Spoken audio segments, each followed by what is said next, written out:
Dear Kuya Poy, ako po si Aldrin, 26 years old mula dito sa Batasan Hills, Quezon City. Matagal na talaga naming alam na may kabit si tatay. Noong una, akala namin yung pa-fling-fling lang, yung tipong saglit lang at lilipas din. Pero, Kuya Poy, iba itong bago ni tatay.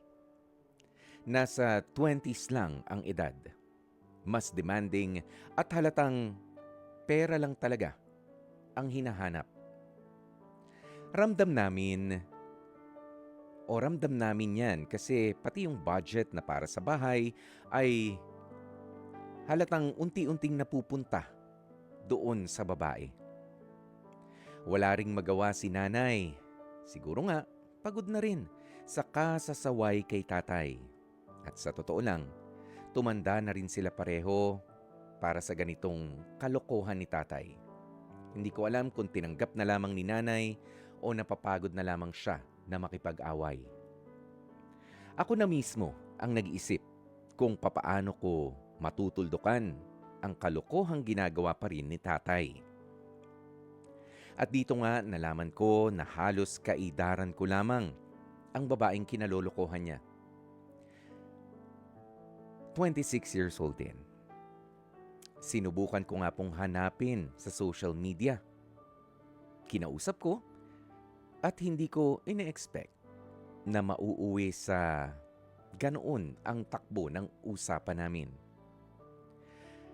Kuya Poy, hindi niya alam na ako ang anak ng ginagawa niyang sugar daddy. Kaya unti-unti rin siyang nagkagusto na sa akin. Napapansin ko rin na nag-aaway sila ni tatay. Lalo na kapag nakikita kong nakabusangot si tatay sa bahay. Kapag merong kachat, mainitin din ang ulo. Dahil doon, alam ko na umi-LQ yung dalawa. Pero heto na nga Kuya Poy, umamin sa akin itong babaeng ito na may matanda siyang boyfriend talaga. Pero nakipag-break na siya. Dahil ang sabi niya, mas gusto daw niya ako kasi magkaedad kami at mas totoo daw yung nararamdaman niya para sa akin. At sa totoo lang, habang tumatagal at lumalalim ang mga pag-uusap namin ng babaeng ito, hindi ko naman maitatanggi na unti-unti na rin akong nahuhulog sa kanya, Kuya Poy. Kaya sa ngayon ay napakagulo ng setup. Pero totoo ang nararamdaman ko. Parang ang gusto ko na rin siya. Sa ngayon ay hindi ko alam kung ano nga ba ang tama kong gawin. Mas nakikita ko kung bakit pumatol siya kay tatay.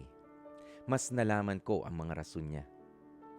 Hindi dahil sa love, kundi dala ng pangangailangan.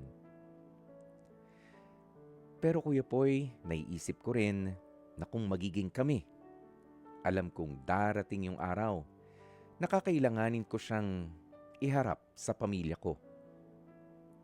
Papaano ko nga ba sasabihin na ang babaeng ihaharap ko sa kanila ay ang parehong babaeng muntik ng sumira ng pamilya namin. Siya yung gusto kong maging parte pa ng buhay ko at ng buhay namin. Sa ngayon, Kuya Poy, ako ay lubusang litong-lito. Pero maraming salamat sa pagkakataon sakaling mapili ninyo ang aking kwento. Hihintayin ko po ang iyong maipapayo. Lubos na gumagalang, Aldrin. Napakinggan nga po natin kanina sa ating Dear Kuya Poy ang kwentong ibinahagi sa atin ng ating letter sender na si Aldrin. Kaya naman eto na muna ang ilan sa mga reaksyon mula sa ating mga kapatid. Sabi ni Shala Adufina, "Hi Aldrin, dapat siguro i-let go mo na itong si girl kasi isa siya sa mga rason kung bakit masisira ang pamilya mo. Mas importante ang pamilya. Umahon ka na habang hindi ka pa nalulunod at mag-pray ka lang palagi." Good day sa'yo. Yan ang sabi ni Shala. Si Jennifer Fernando naman, ang sabi niya, "Aldrin, ang may papayo ko sa'yo, wag mo nang patulan. Kasi papaano kung mangailangan uli siya ng pera, baka humanap ulit siya ng matanda. Tigilan mo na lang yung pakikipag-chat sa kanya para makalimutan mo na rin ang unti-unti mong nararamdaman sa babaeng ito." Yun lang. At tama nga yung mga puntong ganyan, ano? Pero ito, Aldrin, isang paalaala na ang bawat emosyon ay temporary lamang. What makes it permanent is a decision. Ang babaeng sinasabi mo na kinaiinlaban mo na sa ngayon ay ito yung same tao.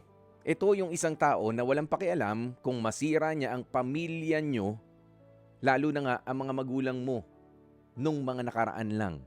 'Di ba? Kaya mo nga siya nakilala. At kahit ano pa yung rason niya, pangangailangan, meron pa rin siyang intensyon na makasira ng pamilya.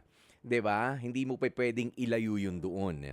Yung pagkagusto mo dito sa babaeng ito, papaalala ko lang sa iyo para magkaroon ng diin at kurot sa puso mo, Aldrin.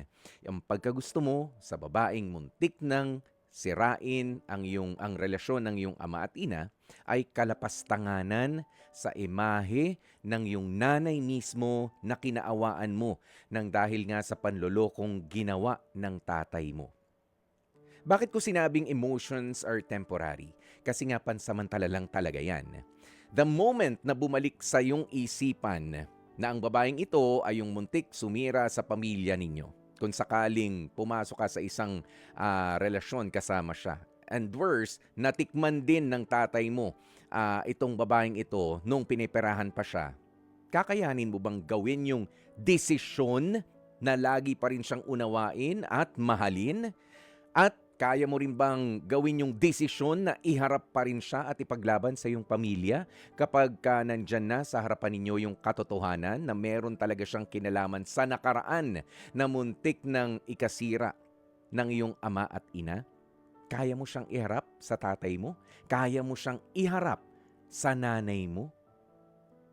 Now, the decision is yours to make, Aldrin. Kaya sabi ko nga kanina, di ba? Ang desisyon ay sa'yo. Lalaban mo ba yung ganitong klase ng babae? At dyan nga po natin tatapusin ang ating Dear Kuya Poy. Mga kapatid, dito tayo sa totoo. Dito na tayo sa True FM. Mag-subscribe at mag-follow na sa social media accounts at True Network PH sa FB, Instagram, X na dating Twitter, YouTube, TikTok, and podcasts. Dito tayo